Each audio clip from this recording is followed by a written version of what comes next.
no. And then she tells me, Dad, you should write a book. I said, no, I don't want to write a book, baby.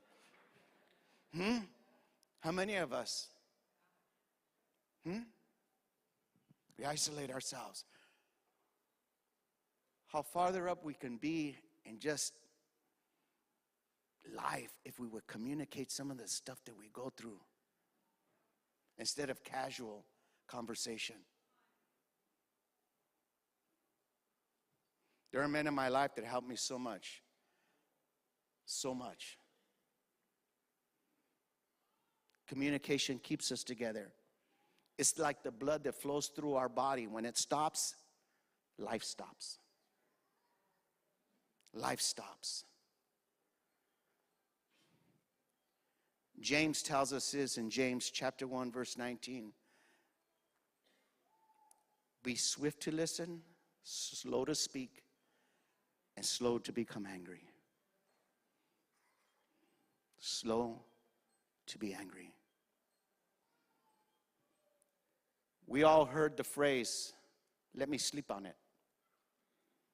Did you hear what I said? We've all heard the phrase, let me sleep on it. I'll get back with you. Because today, we might want to deal with something the way we think we should deal with it. But if we would only sleep on it sometimes and say, let me get back with you, how things change. How many here have said something has happened, something took place, you were communicated something, and then you say, man.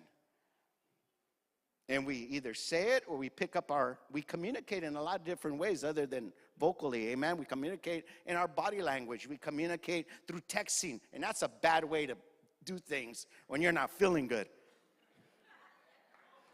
Young people, please listen to me.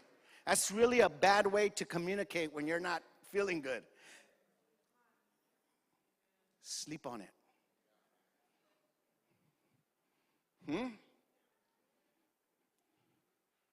Sleep on it.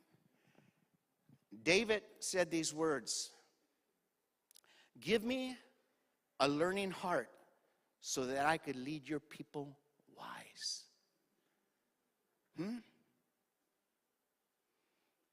And we need to, God, I want to learn. I want to listen.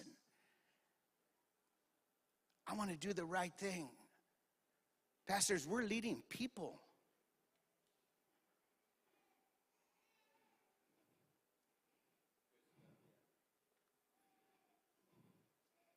Now, let me just say this real quick, because I've totally run out of time. I could hear some of your stomachs growling right now. I heard this place where they sell tacos, amen. Tacos de gordo, amen. If you go to Tacos de Gordo, get a mula, amen. It's a mula, get a mula, amen. Anyway, let me get back to my message. If we're going, I got to do this fast. If we're going to be good communicators, the greatest communicator that ever lived, you know who his name was? Jesus.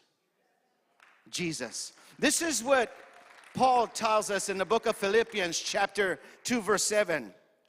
He gave up his divine privilege to take on a human position as a slave and was born as a human. Wow, that's pretty humbling, huh? What made Jesus a good communicator? It wasn't about him. It wasn't about him. He had given his life. You see, what happens to people is that we think it's always about us when we're communicating something. I got to defend myself in this. I got to defend my wife. I got to defend my family. Are you with me? You're not going to go there. Hello?